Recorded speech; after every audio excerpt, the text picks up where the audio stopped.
Thank you so much for watching. My name is the one, the king himself, one of Celeb Jazz Extra ngabulijo. Bank tusaka muli agenda maso ku baselebu mu exclusive interviews ngero nakolwairo tuli wano e Makerere mu kibuga Kampala tesiwe tukomawo ko kubeera ntufuna ne tuvaawo ne tugenda ate mu East Africa ntugenda mu Africa wide at large bajita Celeb Jazz with me the king himself. Ndino mwami amanyidwanga Amoto Mbalanguzi okuva eri mabega twakula tumulaba ku TV. Yainako ekintu ekyasinga okunywa bayitaga side mirror. Right now yavayo nakola ekibiina bakiyita ekya New Amalula Family era nga kiri fully registered asasula omusolo newankubadde number plate zavuga oba motoka zavuga tezibako number plate. So Amoto Mbalanguzi buuza kubakulaba ku Celeb Jazz. Bannanga abalabi ba Celeb Jazz mugende maaso n'okwagira ekintu kino tukiwanike abantu basobole okumanya bannayuganda ba artist baabwe bali mu mbeera kinungi obambi ekisegeera otherwise kugamba yejeyo bwino Celebrity Jazz kujazinga kunyuma kuba mu lwali mpola naye gwe gusoose okufafagana n'omukulu ono King Smith. King Smith wachita King Kalevu Anti embeera yonna naye akuyi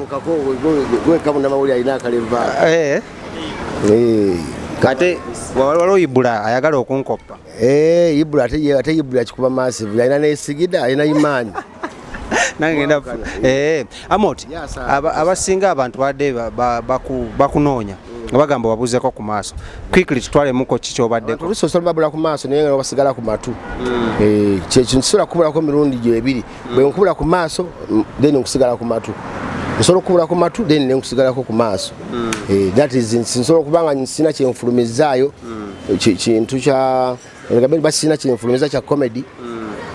nenfulumya to oluyimba noba ngompulira at the same time nenkola ne video noba nga tero ndaba so sobola kubulako mu wombi bwe nkubula ku maaso ku matu nkubeerako. So Amoto twebuuzeemuko ekintu ky'okuyimba kino mu comedy kyavaawa wakikoppawa oba wafuna otya idea? Because ndoza Katonda banagamba nti Katonda ndoza asima busiimi nagamba omuntu nti ono egwobo okola ki ekigobo ekingobo kitandika mpola ngera bonogamba kinga bonozanga black noga wajjawa endowooza y'okuyimba boto nale gwabira naye ndoza kiza bitono naga nawe leta yokustayo mutabanyi so nange ndoza kibja buzi nga bulaira comedy nti mu Uganda tiyaliwo waliwo drama yalinga yes ne mu drama malinga mu comedy nenga kino kyokujja ku stage noyogera bogezi nokola comedy it wasn't there so Katonda asigala ayita mugwe nga ndeta ekintu ekipya so bula bwenji ekintu ekipya nange nfunamu obuzibu nti ngabula uganji kati comedy music lwachi namuleta mutani so muyimba neta nafuna bulungi ki tanafuna hype lenso nti abantu bakyali awo tobitegeera baga omuntu ayimbe olimba tamazzi kiki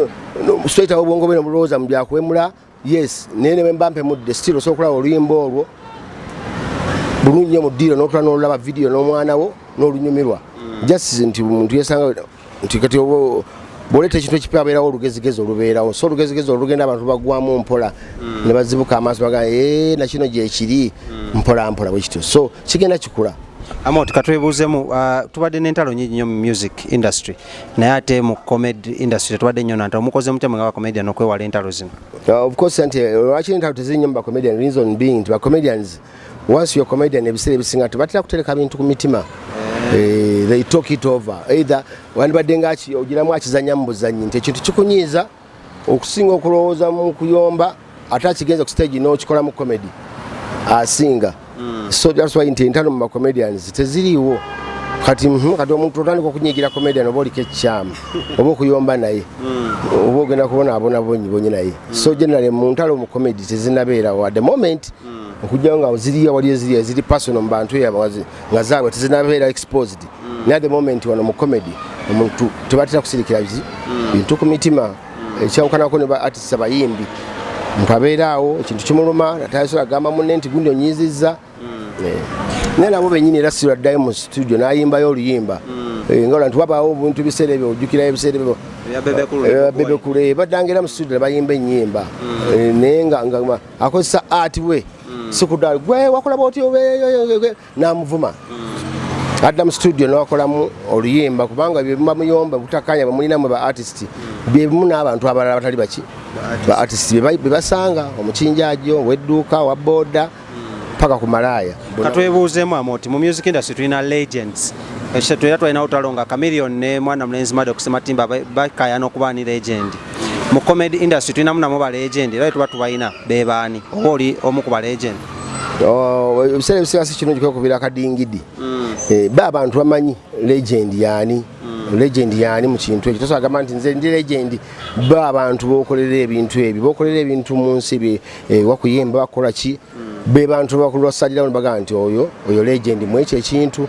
nsosobola kwekubira akadingidi nti ndi legend ku Chameleone gobadde banga deno Chameleone Maddox ozani anisanya okutwala ekya legend of course kati buli muntu alina gundye like naye omuntu ajja kusooka yeebuuza legend kyeki kubanga buli muntu alina style ye gyakoleramu ebintu bye style ya Chameleone yanjawulo neyani ya Maddox so everyone is good mu kiti kye so wabanga Maddox is a legend, he deserves to be a legend mu reggae fraternity is good mufanaga nyimba ze nakati zikyaliwo ne ba producer bonabona bagenda mu buli studio nga yukola oluyimba asoka nakolera oluyimba n'amaana ateekako lwa Maddox kubanga bazi masteringira wa Sweden ate Sweden is the best in the whole world mu music fraternity okola si reggae ka musical and balungi so tugambe Chameleone since taina musical mastered Sweden si legend ankugambye mu reggae fraternity sinagamba nti ngambe kati bwe tutuddamu mu byaffe bya Uganda wano Kidandali style he is a legend because naye yatandikira ebiseera bye twalinga oluusi mutukolako interviews namwe mwennyini ebiseera bye temwaliwo mwali bato we don't have any history about the music industry nti twawulira ku South Africa Lingala nga yaliwo mu Uganda so when Chameleone natandika mpolampola naleta ekidandali kye ekya Mama Mia then natandikira mpolampola abantu munano bagenda nga bakola ki bongera okwagala Uganda ne music so naye muki legend is a legend mukati mu kiti kye reggae abantu baita bamanyi nti Uganda asobola okuyimba reggae n'avaayo bulungi Maddox n'ayimba nakati era taddangamu ku recording ano oluyimba Maddox bw'omugaa nti recording ano batanyiza kukiza olw'ensonga nti criteria gye yakolerako eri ennyimba ze eri Sweden okujja nga muzizza ye Sweden asobola okukola ennyimba kubanga balina ttiimu ye eri gye yeekakasa okola ki okukola ennyimba n'abalala tumuyigiddeko nti bw'oba olina ekintu ekirungi ky'okoze aliso stickinga ku ekyo ekirungi n'obeera ku ekyo paka than okubeera nga oleeta ebintu ebipya bingi naye nga bifu n'obeera ku pressure. Katwebuuzeemu wabaddewo trend y'abaana abato abazze mu music industry ne batiisa ku bayimbi mu comedy industry tulemu abaana nga the birth of Mariachi, tulemu the birth of bano Madrat ne Chiko, Maulana ne Raini. Kino kina kye kibatiisaako nga mmwe abatandika ekintu kino? Kati nze tekisobola kuntiisa olw'ensonga nti mbanga ate nze yeetiisa. Kikyotegeeza mu kinaamu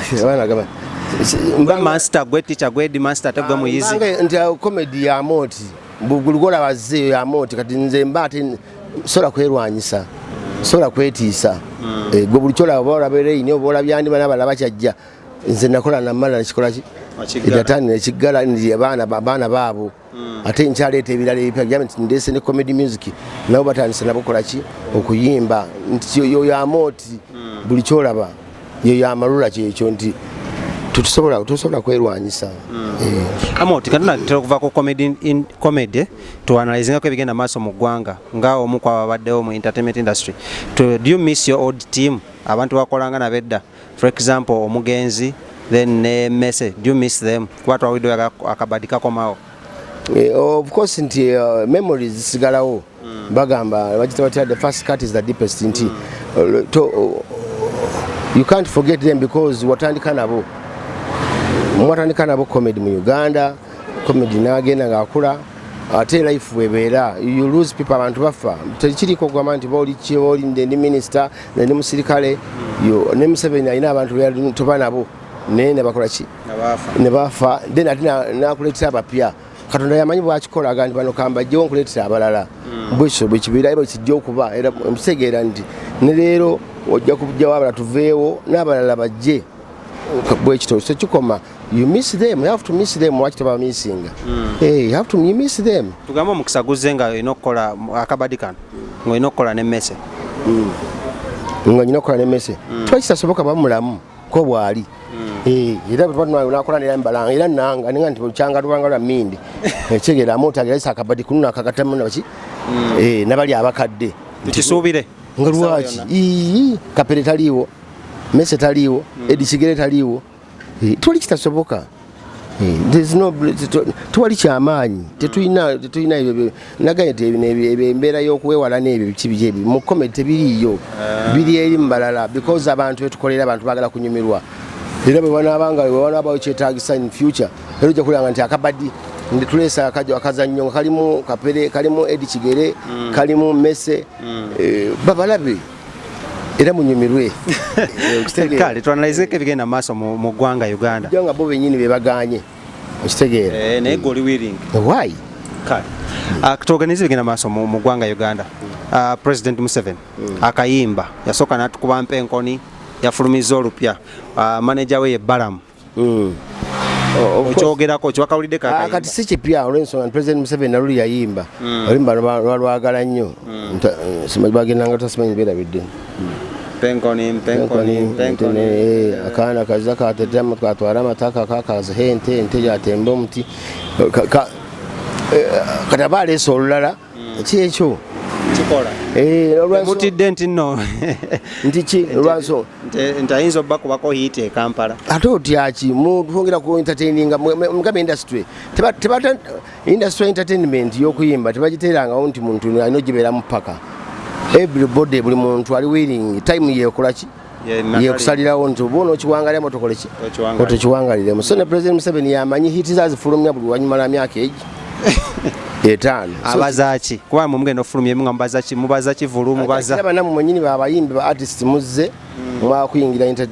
mwayingira politi byabufuzi ate nga mukozesa nnyimba naye kabalageko nti asobola okukola ki asobola okuba kubalaga kuba tewali kyatasobola bwobanga mulamu alina ttiimu emukwasaganya muga kati awo kubawo olawulo gwa fulo kati awo kubawo kadonkamu awonyegawo nankani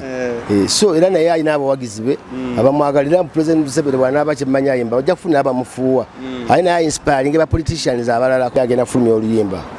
second vice president luyimba ki alina lumba lyayimbire tonalulirako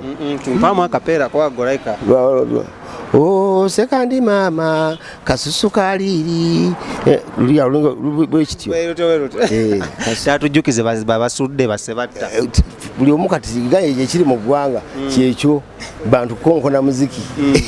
twogere ku factor y'abayimbi ne bakomeda mugenze nnyo ewa Museveni era tonalabako bakomedian nga mugendayo naye olunaku 2-3 emabega Ssebbanga mutabaniwo yavuddeyo n'agamba president wammwe mwamulonze ddi era mwamulondeddewo embeera kati sawa zino buli muntu bintu kwetyebeka bwetyebesi kweteekawo embeera eriwo yakwetyebeka bwetyebesi kulaba nga osurvivinga so kati Ssebbanga asobola n'okugamba nti kati nze nkiikirira kati aganya akiikirira abacomedians naye tewalina wakoze ekyamulonze gamba nti ki naye yakyagala asobola n'okubasaba n'abakungaanya bagala mbadde nsaba bakiikirire ne balaba oba basobola omukola ki omukkiriza naye kati sawa zino talina na budde bubeebuuzaako ye alina kwetyebekawo n'agamba nti ki kale tugambe muno Ssebbanga yetyebesewo olowooza alina ebisaanyizo qualifications ezimala okubeera president wamu ye alaba nti abirina naye nga ye ani of course kati nze Ssebbanga okubanga akiikirira aba comedians is a comedian yes naye nti yeetaaga nalaba banne ba comedians abalala ne tutuula ne tugamba nti ddala is worth it okola kyo tukiikirira naye kati wabanga agenzeyo nga ye tosobola muntu mukulu tosobola nga togenda Yesu kulabayo muleke agendeyo naye yeetetenkanye Ssebbanga ebitabo bye n'oluzungu luno lunaasobola obbakiikirira singa bamugamba mwadde kale ekifo mu parliament eky'abakomedian kuba yagembako era nti yakiikirira kyaki yabugembe kuba gyasabira ayagala nju yakola ki kugwa n'agambako mbu akiikirira bwemwakisekka okitegedde era onaalisonda nnyumba okitegedde kati wewunyira nga akiikirira bamulufula oba bazinga ebyenda era naye kuba lusi agenda n'agula ebyenda ayina embwa kyemmanyi ewaka owulidde embeera gye tulimu kwetyebeka owulidde tuwakyali kyakukola ku bintu byakwetyebeka kola kikulaba ng'obaawo naye motugaye nga mbadde bakola gavumenti eyamwe bacomedian so kompisemu ayinza okuba gwe boolowooza nti at least kale abo nti kati sawa zino mugamba nti bw'okyogerako nga ffe bakomera nti gunani asobola okubeera president ba politicians babalala bo beekangirawo wabala bateekamu nti ne ba comedians balese ki government yaabwe baga nti ono president nimulanga okufuna ensasagge eyo ffe tetunatuuka kulanga kulowooza nti ki byabufuze bigamba nti ono yajja okuba president w'eggwanga ono yasaana okubeera bw'ati ffe tugenda bakuba kuba kuki comedy tusanyusa abantu aba buli kika abanaddiini abamukyaba buli ggwanga byonna byonna n'ebino ebyagamba nti gundi azze ya president gwe tusindise atukiikiremu oza Ssebbanga abaza kati era Ssebbanga bwenkunyonyodde nti Ssebbanga musajja munaku si mugagga bwonkolako bulijjo bugundi interview agamba ntandikira mu taxi azze atoba nakati akyatoba era kati ensasagge gyaleesewo yagamba nti nze ki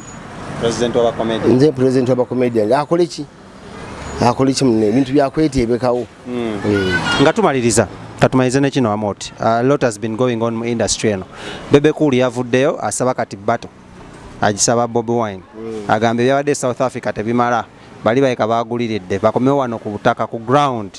what is your take ogamba kikweza ensonga of course era ijja kuba the most expensive battle because bonna bali Katali abantu baagala okulaba ku Bobi Wine ng'akooka baagala okulaba Bebe Cool ng'ayimba so eyo battle naye bayamutawaana nnyira bwe banga ba promoter gye bali babbala mu bakinani basobola giteekamu ssente nebaawo ne balaba ku ki ne balaba ku nsasagge eyo nayo in fact program yo jja gituma na nsasagge kubanga eri tegedde kubaira bansasagge enyi ulidde so ne balaba ku ki ku kintu ekyo bantu bakinyumirwa babyagala so general ebibeera mu biri nga bolaba buntu ngati sindi tumuulidde tuwulire n'eshiba twakola so bwe bityo bibeera noloza kisobola okuba bali tukola no bato bulijjo tupangisa n'okutukola bana ati Amoti ne Maria ki bato bagirabako ne banyumirwa abantu babanga bali happy bagamba omu kumwe teyajja mu bato eyo tewali tebona yaliwo bambi tasobola kubanga bakwadde sente zo n'ogaana okujja kiba kibi okujjawo nga promoter takoze eki tabasasudde awo omu ku masolo gaano kola ki okubeerawo kale anyo amalula mwaka guno kapyaki oba tuguggala naki sira akabadi ka mwaka paasa mu mbaga ya Rema abantu baagala kulaba biki ebyaggwerawa kyajja kitya Rema omwami yamufuna ate ebyaggwerawa byonna twabitadde mu comedy muli n'amabanja mugenda gateekamu amabanja gatya aga Rema gaali mukati anti kati mbasaa kusumulula bintu ki bigenda kubeera mu kintu kiri so abantu bo bajje balabe ensasagge ki akabadi k'omwaka paasa mu mbaga ya Rema 2019 wano wa enaluvule nansana kwakuna matata mukitadde awo kumpi awo bakitegedde awo mujjenga lumu January okuyingira kwa mutwalo gumu abazadde then abaana 15 kwa balina akayimba kaabwako pasa walungiwa wafumbirwa kalenzi katu kaine motoka so neno program gibereko je bayita Celebrity Breeze Celeb Jazz Manage Celeb Jazz mugibereko mugiwagire yale bobo girabyeko bambi nga kantu kakunyumidde yongero kakasuka kashiyalinge kangere kabye kintu kibenga kya mulembe kubanga omwana muna Uganda yatandisewe kintu kye so mugere maso tumukiteka munyo feeling muna ideas mwagala okwongera omukulanga Celebrity Jazz no mujongeramu ebinnonogo mutukira jaba agundize azimanyize website zazibawule zituta na kine bigenderako musobola okwongera ekintu kino maaso no hard feelings kale tweyanza nyamo tweyanzege thank you so much for being part of the show amanya Devozi ndi King Smith ngabulijjo tubadde wano e Makerere tusinzide Kampala Uganda ate tutandikira ntubanga tubuna ensi yonna abadde Lawrence bamuyita Sir Lawrence yakwasaganya ekifaananyi producer w'olunaku olwaleero naye gyali eyo akwasaganya muyita Jack Kenzi yakwasaganya ensonga zino tukwatagana olunaku olujja I love you so much bye bye